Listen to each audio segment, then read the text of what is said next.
இந்த இடம் வந்து பேங்காங்கில் எமரால்டு பேலஸ் அப்படிங்கிற இடத்துக்கு தான் வந்திருக்கோம்.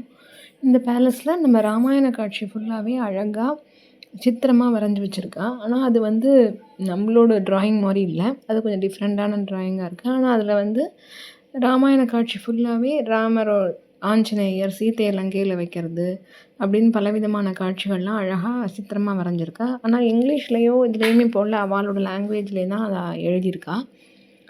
பார்க்குறதுக்கு வந்து ரொம்ப அழகாக இருக்குது. அதுக்கப்புறம் இந்த இடத்துக்கு வந்து நம்ம ரங்கண்ணா வந்து 2 தடவை வந்து இந்த சித்திரத்தை வந்து பார்த்து தான் சொன்னான். ஒரே ஒரு நமக்கு தெரிஞ்ச பிக்சர் என்னென்னா, நிறைய வானரங்கள் இருக்குது, அது ஒன்று தான் நம்மளால் புரிஞ்சுக்க முடியறது. ராவணனோட பிக்சரும் நிறைய இடத்துல அதை நமக்கு புரிஞ்சுக்க முடியறது. அப்புறம் இங்கே கிங்கோட பேரே வந்து ராமான்னு தான் சொல்கிறான். அப்புறம் வந்து ஆஞ்சநேயர் வந்து கடல் கடக்கும்போது சுரசை அப்படிங்கிற சுரசாங்கிற வாயில் போகிற மாதிரி அந்த ஒரு பிக்சரும் நம்மளால் புரிஞ்சுக்க முடியுது. இது வந்து நம்ம பார்க்க வேண்டிய ஒரு இடம்.